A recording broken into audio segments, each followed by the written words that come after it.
Bonjour, bienvenue à toutes et à tous sur Cocotte TV. On est à Taipei et on est chez Acer avec cet immense building juste à côté de nous et le deuxième à côté qui est tout aussi grand. Aujourd'hui, on va vous proposer plein de vidéos à propos de la marque. On va parler de Acer Experience Center où on va retrouver tous les produits de la marque qui sont disponibles dans un showroom et on ira également dans les bureaux de la marque pour parler design, e-mobility et produits informatiques. C'est tout de suite, c'est maintenant, c'est sur Cocotte TV.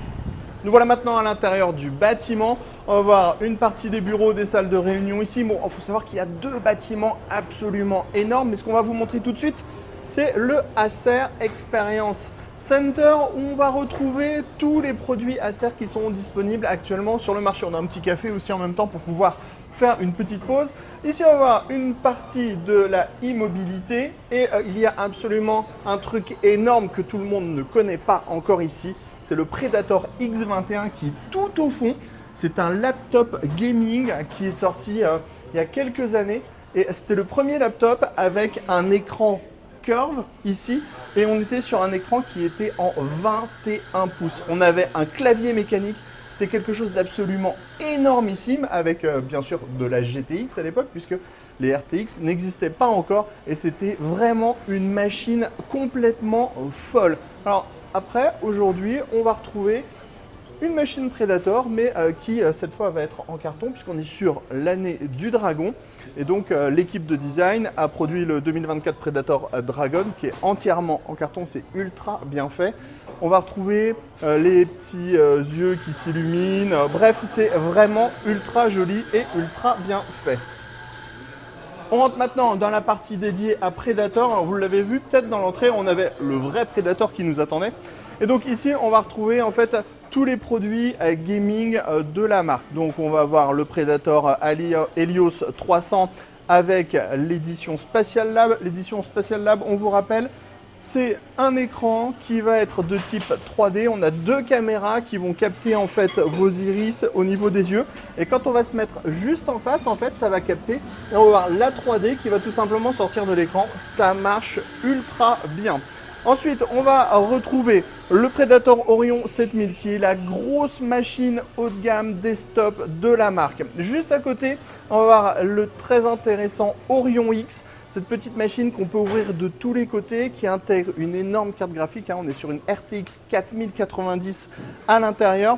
Et ensuite, on va voir le Orion 3000 qui est plutôt orienté micro ATX. Vous le savez, chez Predator, on va également retrouver des énormes écrans. Donc, on a ce modèle en 45 pouces. C'est le X45 si je ne me trompe pas. Donc, on est sur de la dalle OLED ultra curve. Et on va également retrouver les différents accessoires comme les claviers ou encore les souris. Juste un petit peu plus loin sur le pod suivant, on reste toujours chez Predator, mais cette fois avec la partie laptop. On va voir toutes les dernières nouveautés de la marque. Le Predator Triton Neo 16, on vous en a parlé dans une vidéo qui parlait de l'IA. Le Triton 17X. On va également retrouver le Helios Neo 16 qui propose lui aussi de l'IA puisqu'on est avec la petite touche Copilot ici. Et enfin, on va avoir le Predator Helios 18 qui est le modèle ultra haut de gamme avec la 4090. Et juste dans le tout petit coin là-bas, on va retrouver les dernières gammes Nitro. Alors, on vous donne une petite explication sur le logo Nitro. Avant, on avait un logo un peu spécifique qui n'était pas très identifiable. Et si vous prenez un logo Predator, que vous le coupez en deux, en fait, vous retrouvez le N de Nitro. On va avoir le Nitro 16 et le Nitro 17 avec des processeurs Intel et des cartes graphiques en RTX. On passe maintenant à la partie TravelMate. Donc, on va être plutôt sur ce qui va être orienté pour le pro. On va avoir les TravelMate Spin P4, TravelMate P6, donc des modèles en 14 pouces avec de la dalle OLED et des plateformes qui sont en Intel Evo. On va retrouver le très intéressant dont on vous a déjà parlé, le très intéressant Aspire S32. C'est un gros all-in-one avec un Core i7 et un écran en 32 pouces. Et on a cette fameuse caméra que l'on peut bouger dans la partie haute, qui est juste aimantée. Et on va pouvoir avoir par exemple une caméra avec un éclairage pour avoir tout simplement plus de rétroéclairage sur soi-même pour les conférences. Ou on pourra également avoir un éclairage pour l'écran pour la dalle pour pouvoir travailler plus facilement. Juste à côté de tout ce qui est gamme Travelmate, on va retrouver le côté Special Lab avec la 3D qui est faite sans lunettes. On vous l'a déjà expliqué puisqu'on l'avait sur la série Predator sur certains laptops. Donc on se met absolument en face et ça fonctionne parfaitement bien. J'ai les petits papillons là que je peux attraper en fait avec les doigts.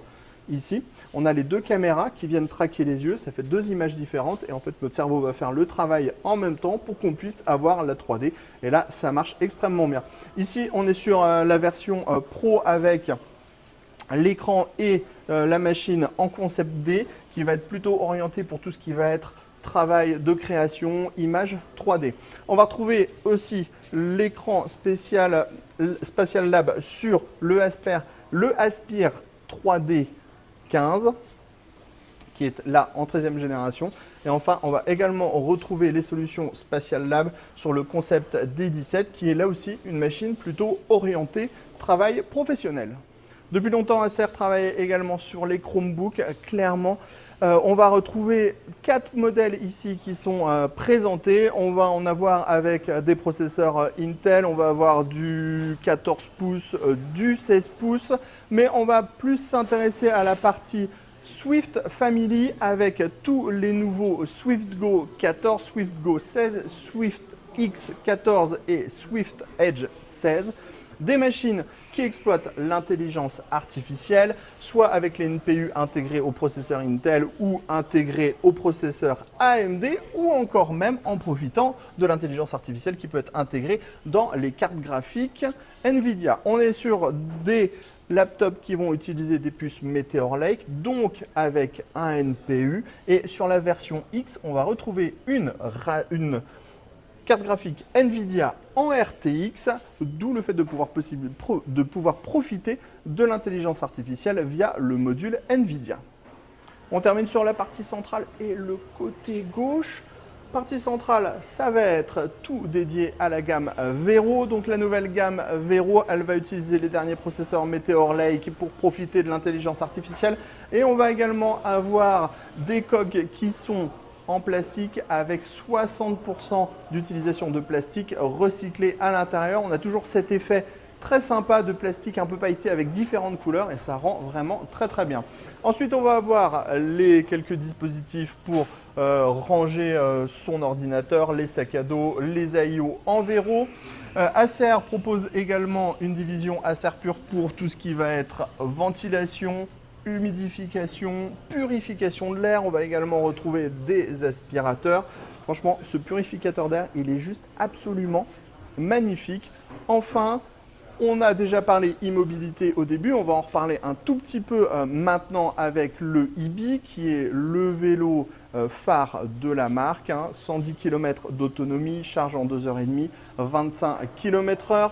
On est un peu dans la partie gadget, là vous allez le voir, donc on va retrouver également une gamme de bagagerie et des systèmes avec du panneau solaire pour recharger une station qui vous permettra d'avoir du courant en déplacement. Enfin, Acer est aussi présent sur le marché de la recharge des voitures électriques avec différentes bornes. Je crois que pour le showroom Acer ici à Taipei, on a fait le tour. Rendez-vous prochainement pour la suite. On vous propose maintenant de faire le tour du Acer Corner qui fait partie du studio de design de la marque. Et on est dans cette pièce qui est absolument incroyable avec toutes les machines Vero, toutes les machines CNC, tout ce qui va permettre de produire les différents prototypes de la marque. Alors, on va commencer par vous parler de la gamme Vero, vous savez la gamme qui utilise du plastique recyclé. Et donc en fait ici on va avoir le process, on va dire, de recherche pour les différents plastiques qui vont être employés. Donc en fait Acer a travaillé avec différentes sociétés pour tester différents plastiques recyclés avec différentes textures, différentes matières, différents pourcentages de matières recyclées. On a eu la première machine Vero qui exploitait 30% de matériaux recyclés. Ensuite, on est passé à 40% de plastique recyclé et enfin sur la dernière génération on est à 60% de plastique recyclé. On va voir ici toutes les différentes plaques et tous les différents patterns qui ont été proposés et étudiés par Acer. Alors à la base, le plastique recyclé, hein, c'est tout simplement ces petites billes dans lesquelles on va retrouver différentes couleurs puisqu'on va avoir différents plastiques et c'est refondu pour pouvoir produire la coque et la partie supérieure. L'idée est de réduire au maximum le plastique. C'est pour ça que par moment, par exemple, entre les gammes 2023-2024, on peut avoir un écran qui va passer de 14,5 à 15 pouces, puisqu'en passant sur le 15 pouces, ça va permettre de gagner en fait également du plastique au niveau de l'entourage de la dalle. Ensuite, on a bien sûr les touchpads qui ont été également très travaillés entre plastique normal et plastique recyclé. Par exemple, ici, on est sur le plastique normal et ici, le plastique recyclé. On va voir par exemple sur le plastique recyclé une couleur qui est un petit peu plus jaune. On va voir une glisse qui va être légèrement différente, mais au fur et à mesure du temps, les process s'améliorent et donc on a une glisse maintenant qui est similaire entre un plastique normal et un plastique recyclé. Ici, on va avoir les différents essais qui ont été également faits pour l'incrustation des différentes parties en plastique qui viennent changer la couleur. Donc, on a des choses qui sont avec différentes couleurs et on a ici, en fait, le matériau qui a été retenu, qui existe en gris, en vert ou en bleu.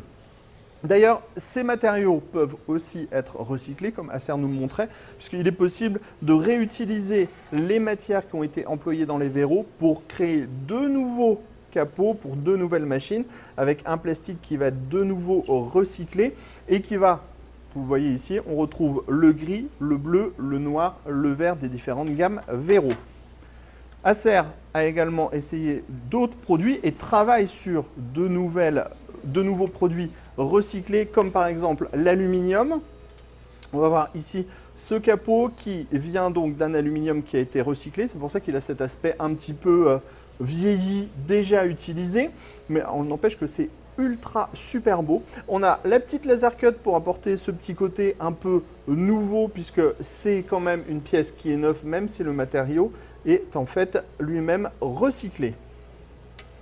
On continue avec, par exemple, des produits qui vont utiliser du nylon.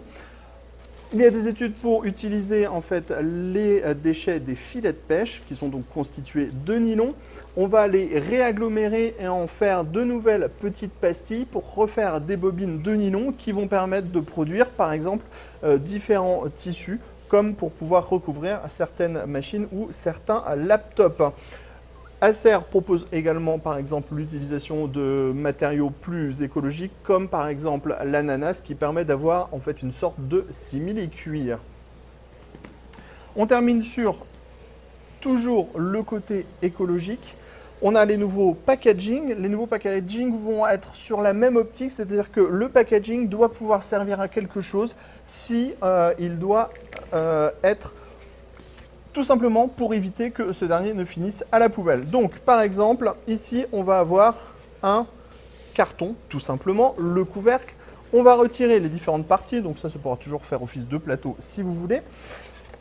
On ne pourra pas forcément tout utiliser, mais par exemple, le packaging qui va servir à tenir le boîtier de charge, on pourra le reprendre, le plier, l'assembler et en faire un stand pour pouvoir mettre son ordinateur portable et relever la dalle de l'écran.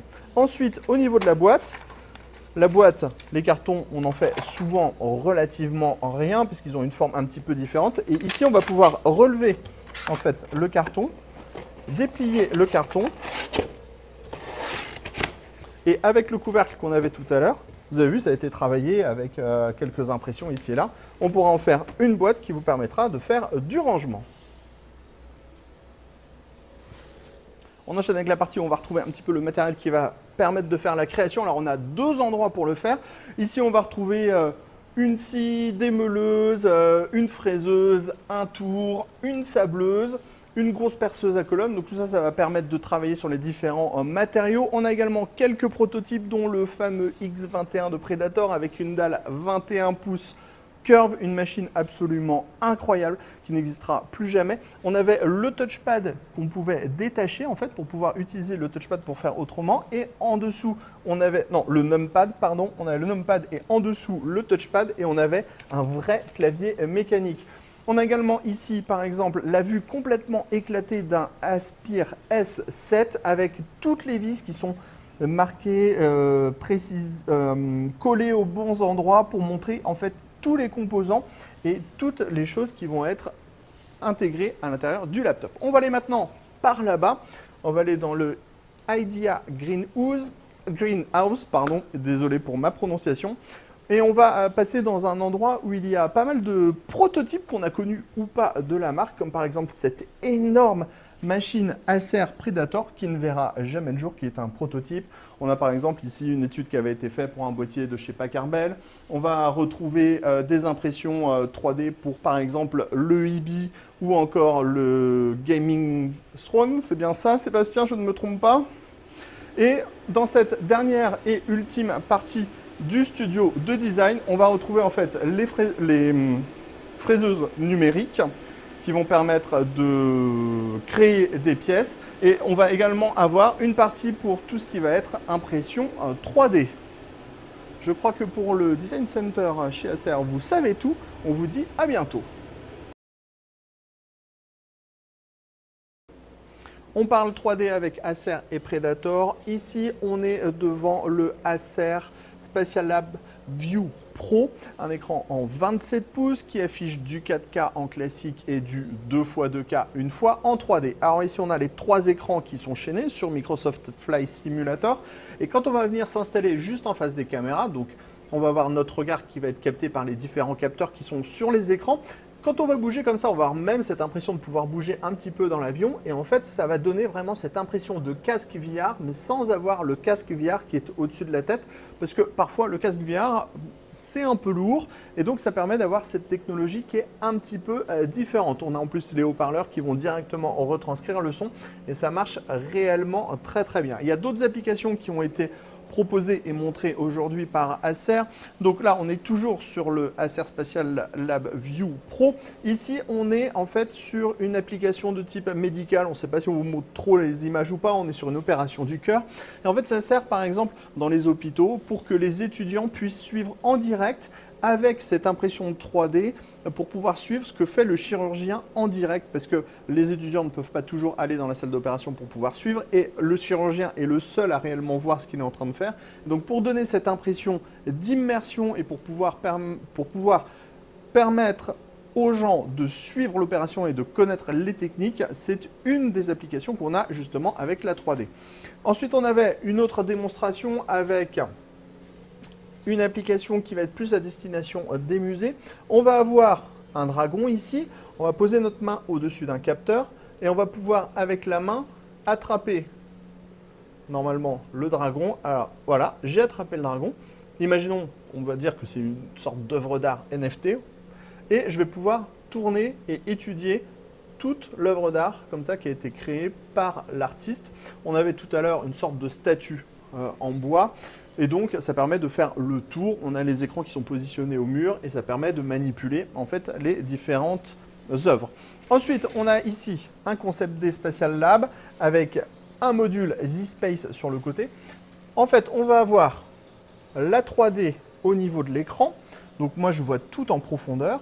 Et on va avoir le Z-Space qui va permettre en fait de capter les mouvements du crayon.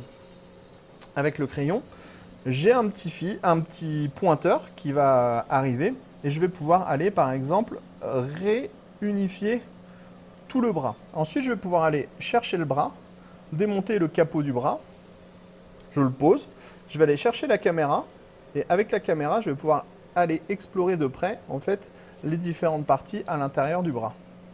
C'est vraiment, ça marche vraiment ultra bien, c'est vraiment très bien retranscrit et on a vraiment l'impression d'être en train de pointer quelque chose pour de vrai. On retourne sur la home, on peut changer d'univers, on attrape l'univers qu'on veut découvrir, on le jette à l'intérieur de la petite boule, ça clique et par exemple là si j'ai envie de découvrir comment est la chenille, j'attrape la chenille et je peux l'approcher près de mon visage comme ceci, pour pouvoir la découvrir en intégralité. Et ça marche réellement ultra super bien. Et hop, ensuite, je repose la petite chenille. Alors, on a vu les applications pour le gaming avec Microsoft Flight Simulator. On a vu les applications pour la santé, pour les musées, pour l'éducation. il y a encore le gaming qui revient, heureusement, parce que c'est ce qui nous intéresse le plus. Ici, on va passer sur le Predator View Spatial Lab, 4K également. On va retrouver les haut-parleurs et ici, on va pouvoir par exemple jouer en 3D à un jeu comme Tekken. Donc, on a tout l'effet de profondeur. On voit bien que la ville est au loin. Et on va voir cet effet 3D comme si on avait une vue en fait un peu infinie à l'intérieur du... Alors, je suis pas du tout un grand joueur de Tekken, ça se voit.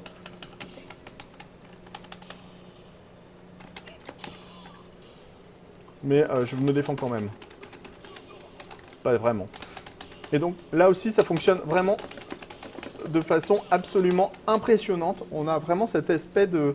On a l'impression que les personnages sont comme 1 mètre derrière. On a la rambarde qui est genre 10 mètres derrière. Et après, on voit bien l'hélicoptère qui passe absolument partout. Et on va vous montrer une dernière chose qui est assez intéressante. Alors, c'est un peu compliqué de parler de 3D alors qu'on ne peut pas vous montrer la 3D. Mais on va parler de ces petites enceintes qui sont donc des enceintes Spatial Lab. Et on va changer de pièce. Donc Sébastien va me suivre. Et en fait, il y a cette même idée de cet effet 3D qu'on va retrouver dans une autre application et qui va être pour le son. Donc en fait, on va avoir les enceintes Spatial Lab ici et là qui vont retravailler et qui vont en fait vous donner l'impression de porter un casque. C'est-à-dire que le son est vraiment ici et on va avoir en plus un effet 3D. Donc je ne peux pas vraiment vous le... C'est absolument indescriptible. Mais par exemple, si je passe à côté du monsieur qui est en train de ramasser les feuilles, je peux vous dire qu'il est en train de gratter les feuilles ici. Il n'est pas en train de gratter les feuilles là devant, il gratte les feuilles derrière. Donc on a vraiment une sorte d'effet 3D et on a une impression d'avoir vraiment comme le son qui arrive d'un côté et de l'autre alors qu'on n'est pas du tout sur un casque et qu'on est sur des enceintes. Spatial Lab 3D, Spatial Lab Audio, on a fait le tour.